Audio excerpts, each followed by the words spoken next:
आप लोगों को यहाँ पर एक चित्र दिख रहा है। इस चित्र में बहुत कुछ दिख रहा है, क्योंकि एक चित्र जो है वो बहुत कुछ कहने को होता है, बहुत कुछ समझाने को होता है उसमें। और इस चित्र के माध्यम से अभी आप लोग यह देख सकते हैं, यह पहचान सकते हैं कि इसमें कला की बात की जा रही है, इसमें कला उद्योग की बात की जा रही है। यहाँ पर कला और अलग अलग उद्योग की भी बात की जा रही है। और मैं यह चित्र आप लोगों को यहाँ पर इसलिए दिखा रहा हूँ, क्योंकि अब जो हम लोग अपना नया अध्याय शुरू करने जा रहे हैं, जो आप लोगों को आपकी कक्षा 8 में पीएसबीआई यानी कि public school board of India के पाठ्यक्रम और पारस प्रकाशन पुस्तक के अनुसार पढ़ना है। अब एक नए अध्याय की शुरुआत इसी आधार पर, इसी सिलेबस, इसी पाठ्यक्रम और इसी पुस्तक के आधार पर हम लोग करेंगे, जहां पर बात करेंगे क्राफ्ट्स एंड इंडस्ट्री की।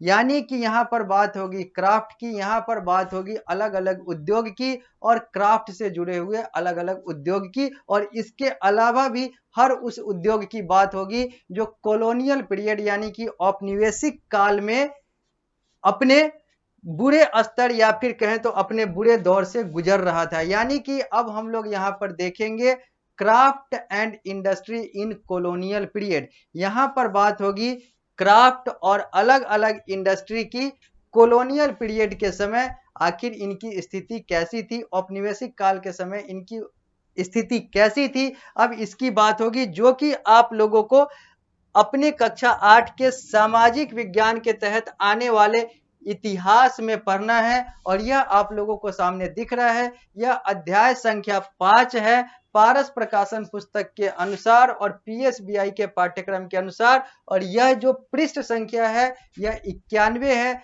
जो कि आप लोगों को सामने दिख रहा है। यह आप अपने पुस्तक में भी देख सकते हैं। अब हम लोग आगे बढ़ते हैं और बात करते हैं इस अध्याय की, बात करते हैं crafts and industries in colonial period. Colonial period औपनिवेशिक काल में जो क्राफ्ट और अलग अलग इंडस्ट्री का जो हाल था, अब उसकी बात करेंगे। यानी कि यहां पर बात होगी ब्रिटिश काल में, यानी कि अंग्रेजों के शासन में क्राफ्ट और अलग अलग इंडस्ट्री, अलग अलग उद्योगों के हालचाल की। तो हम लोग आगे बढ़ते हैं। लिखा हुआ है, India before the establishment of British rule was a flourishing centre of craft and industry. अगर भारत की बात करते हैं ब्रिटिश शासन से पहले की, यानी कि जब ब्रिटिश शासन भारत में नहीं आया था, ईस्ट इंडिया कंपनी भारत में नहीं आया था, अंग्रेज भारत में नहीं आए थे, तो भारत का या फिर कहें तो भारतीय जो क्राफ्ट और अलग अलग उद्योग है बहुत तेजी से आगे बढ़ रहा था। It has been described as the industrial workshop of the world. यहां पर भारत को कहा जाता था कि भारत जो है पूरे संसार का इंडस्ट्रियल वर्कशॉप है, यानी कि उद्योग का कार्य क्षेत्र है। द सिटी हैड वर्कशॉप और कारखाना where several artisan and their work at a place seen. यहां पर लिखा हुआ है कि बहुत सारे शहरों में, बहुत सारे नगरों में वर्कशॉप हुआ करता था, या फिर हिंदी में कहें तो कारखाना हुआ करता था, जहां पर जो आर्टिस्ट हैं, जहां पर जो हिंदी में कहें तो कलाकार हैं, वो एक साथ बैठकर अपना कलाकारी, अपना जो कार्य है वो किया करते थे। अलग अलग शहरों में अलग अलग कारखाने हुआ करते थे, अलग अलग वर्कशॉप हुआ करता था। The artist produced various kind of cloth, implement, furniture, jewelry and other type of product for daily needs of the villagers and for others। यहाँ पर लिखा हुआ है कि जो कलाकार थे वो बहुत सारी तरह की चीजें, बहुत सारी चीजें जो हैं वो बनाया करते थे, बहुत सारी चीजों का उत्पादन किया जाता था इन लोगों के द्वारा। चाहे वो कपड़े की बात हो, चाहे वो फर्नीचर की बात हो, चाहे वो ज्वेलरी की बात हो, या फिर अलग अलग कंटेनर, इन सारे चीजों की बात हो, ये सब का उत्पादन जो है यह किया जाता था कलाकारों के द्वारा, ताकि लोगों के डेली नीड की पूर्ति की जा सके, यानी कि प्रतिदिन के आवश्यकता की पूर्ति की जा सके। A unique feature of the village economy was the union of agriculture and the handicraft industry. अगर हम लोग विलेज इकोनॉमी की बात करें, अगर हम लोग ग्रामीण अर्थव्यवस्था की बात करें, तो ग्रामीण अर्थव्यवस्था जो है वो एग्रीकल्चर और हैंडीक्राफ्ट यानी कि वो किस किस चीज पर, तो कृषि और हस्तकला के उद्योग पर, यानी कि कृषि और हस्तकला के कार्यों पर ग्रामीणों का इकोनॉमी, ग्रामीणों की अर्थव्यवस्था, विलेज अर्थ इकोनॉमी जो है वो चला करता था उस समय। यानी कि जो ग्रामीण है, जो गांव क्षेत्र के हैं, और या फिर कहें तो पूरा का पूरा गांव का जो अर्थव्यवस्था है वो इन्हीं दो इंडस्ट्री, इन्हीं दो उद्योग पर तेजी से कार्य करता था या फिर निर्भर होता था। या फिर एग्रीकल्चर की बात हो चाहे हैंडीक्राफ्ट की बात हो, कृषि और हस्तकला।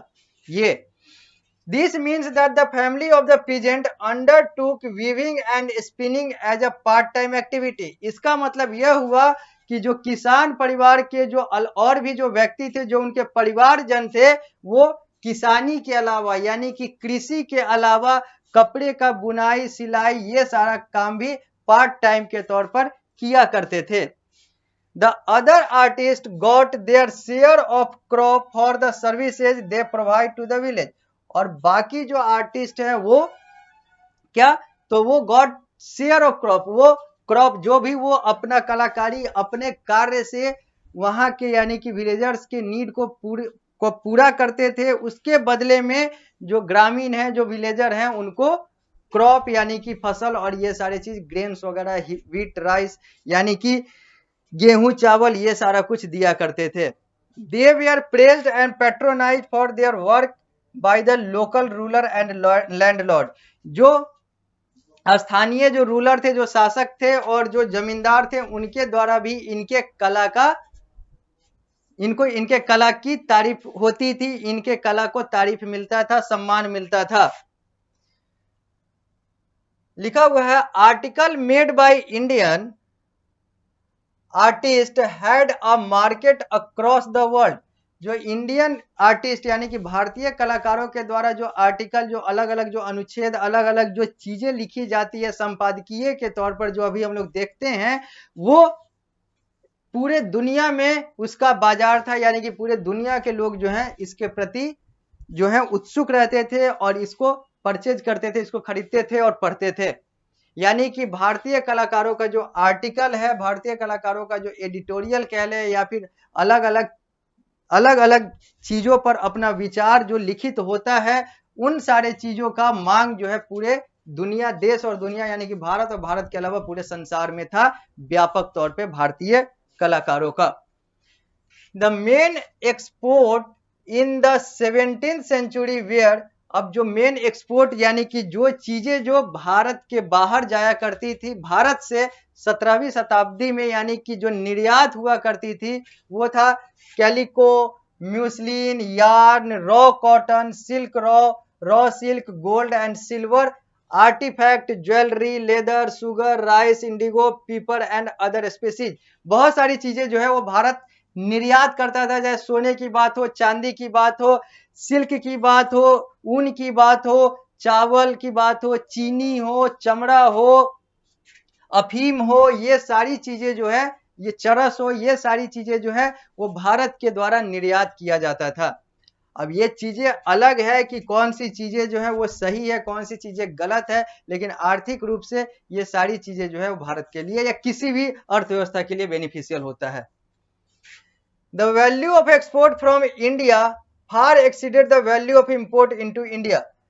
किसी भी देश का अगर निर्यात ज्यादा होता है और आयात कम होता है, अगर कोई भी देश ज्यादा बेचता है और कम खरीदता है, तो उसके लिए वो फायदेमंद है। यह देश क्या हर जगह पर यह लागू होता है, मार्केट के हर कंसेप्ट में लागू होता है, और एक्सपोर्ट इंपोर्ट भी एक मार्केटिंग का कंसेप्ट ही है, विपणन का एक आधार ही है। तो यहाँ पर यही कहा जा रहा है कि उस समय जो भारत था, भारत का एक्सपोर्ट यानी कि भारत जो है वो निर्यात ज्यादा करता था और आयात कम करता था। यानी कि सामान बेचता दूसरे देशों को ज्यादा था और दूसरे देशों से खरीदता कम था, क्योंकि भारत के पास सब कुछ पर्याप्त मात्रा में था, जो नहीं था उसकी पूर्ति खरीद कर की जाती थी, आयात करके या फिर अंग्रेजी में कहें तो इंपोर्ट करके की जाती थी। बाकी भारत का एक्सपोर्ट जो है वो बड़े स्तर पर हुआ करता था और एक्सपोर्ट जो है वो इंपोर्ट से ज्यादा हुआ करता था। Export were mainly paid for in silver और गोल्ड, जो भी एक्सपोर्ट होता था उसके बदले में भारत सोने और चांदी में वो सारा कुछ उसका मुद्रा लिया करता था। फॉरेन एक्सचेंज जो है वो सिल्वर और गोल्ड में होता था। अब हम लोग आगे बढ़ते हैं और बात करते हैं अगले बिंदु की, industrial revolution and decline of Indian textile and handicraft. अब इंडस्ट्रियल रिवॉल्यूशन यानी कि औद्योगिक जो रिवॉल्यूशन, यहाँ पर जो घोषणाएं और अलग अलग चीजें हुई, अब उसकी बात करेंगे और यह देखेंगे कि कैसे भारतीय हैंडीक्राफ्ट और टेक्सटाइल यानी कि कपड़ा और हस्तकला का जो उद्योग है कैसे अपने पतन की तरफ चला गया या फिर पतन की तरफ जाने की शुरुआत हो गई। अभी हम लोगों ने देखा कि अंग्रेजों के आने के पहले यानी कि कॉलोनियल पीरियड शुरू होने से पहले, औपनिवेशिक काल शुरू होने से पहले भारतीय क्राफ्ट और जो अलग अलग उद्योग थे वो बहुत तेजी से आगे बढ़ रहे थे। भारतीय जो कलाकार थे उनकी कला जो है वो विश्व प्रसिद्ध हुआ करती थी और लोग जो दुनिया के जो लोग थे, देश दुनिया के जो लोग थे, वो इस चीज को खरीदते थे, पढ़ते थे और सारा कुछ सम्मान मिलता था। एक्सपोर्ट भी हम लोग का उस समय ज्यादा हुआ करता था, इंपोर्ट जो है वो कम था। ये सब कुछ जो है वो भारत के लिए, किसी भी देश के लिए लाभदायक होता है, भारत के लिए भी लाभदायक था। लेकिन जैसे ही कॉलोनियल पीरियड आया यानी कि अंग्रेजों का शासन आया, उसके बाद ये सारी चीजें जो हैं वो खराब होती चली गई, पतन की तरफ चली गई। अब इसी की बात होगी अगले बिंदु में, यानी कि अब हम लोग बात करेंगे industrial revolution and decline of Indian textile and handicraft. पृष्ठ संख्या 91 पर है, सामने आप लोगों को स्मार्ट बोर्ड के माध्यम से दिख रहा है।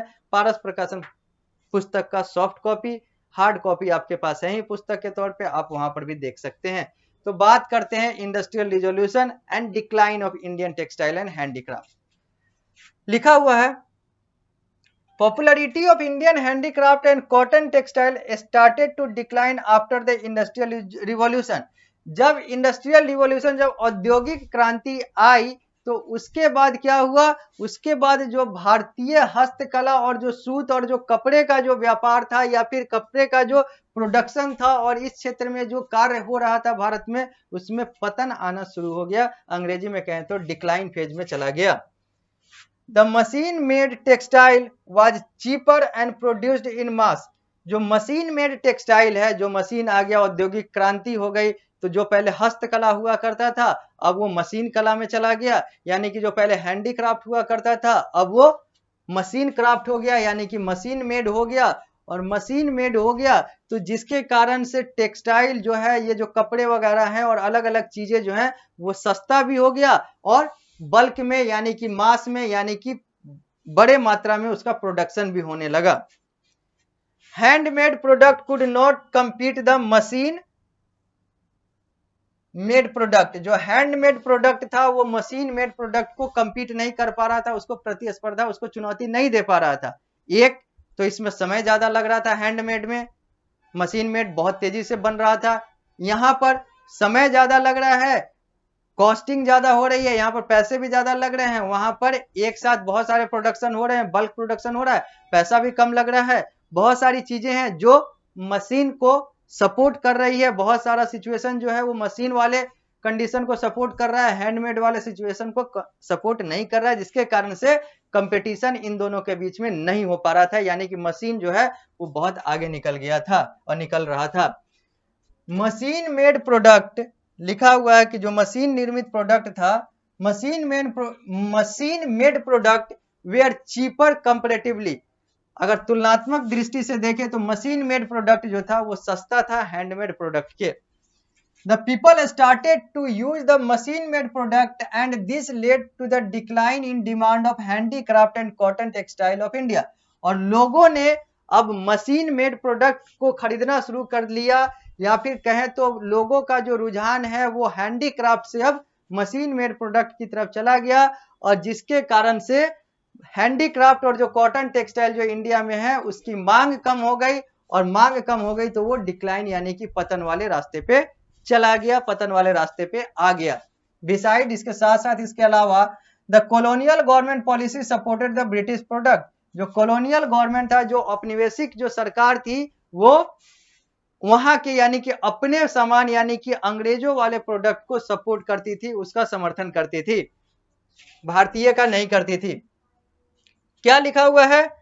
After the introduction of railway, British goods were After the introduction of railway, British good could enter the remote and internal area of India. Actually, the railway spread the demand of British good. यहाँ पर पहला बिंदु ये दिया हुआ है कि जैसे ही भारत में रेलवे की शुरुआत हुई, जो हम लोगों ने देखा था कि रेलवे कैसे मुंबई से थाने के बीच में शुरुआत हुई, बाकी जगह पर क्यों नहीं हुई, तो ये सारी चीजें हम लोगों ने देखा था। यहाँ पर बस ये देखना है कि जैसे भारत में रेलवे की शुरुआत हुई तो अंग्रेजों का जो सामान है, जो ब्रिटिश गुड्स है, वो भारत के कोने कोने में जहां तक रेलवे था वहां तक जाने में आसानी हो गई और इनका जो विस्तार है वो होता चला गया। इनके सामान का, इनके गुड्स का भी विस्तार जो है वो रिमोट एरिया और इंटरनल एरिया तक हो गया, यानी कि दूर दराज के क्षेत्र तक पहुंच गए ये लोग अपने सामान को लेकर, अंग्रेज। As the power of Indian ruler started to decline, जैसे जैसे देखा जा रहा था कि भारतीय रूलर, भारतीय शासक का जो शक्ति है वो कम होता जा रहा था, the customer of Indian handicraft also decline. तो इसी आधार पर जो इंडियन हैंडीक्राफ्ट, जो भारतीय हस्तकला के जो कस्टमर थे, जो ग्राहक थे, वो भी कम होते चले गए। Actually the king were the supporter and the user of handicraft, but with the decline of king the importance and demand of handicraft decline.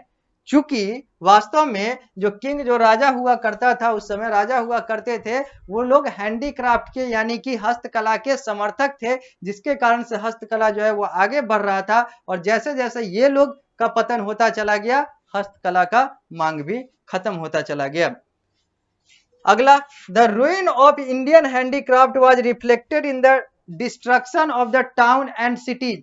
जैसे जैसे इंडियन हैंडीक्राफ्ट, भारतीय हस्तकला जो खंडहर यानी कि रुइन यानी कि पतन के तरफ चलता चला गया, जिससे देखा जा सकता है, इससे यह भी देखा जा सकता है कि भारतीय शहर और भारतीय जो नगर अलग अलग जो थे वो सब कैसे पतन में चले गए, क्योंकि ये सब जो शहर थे, ये सब जो नगर बने हुए थे, ये सब भी हस्तकला के आधार पर बहुत सुशोभित थे।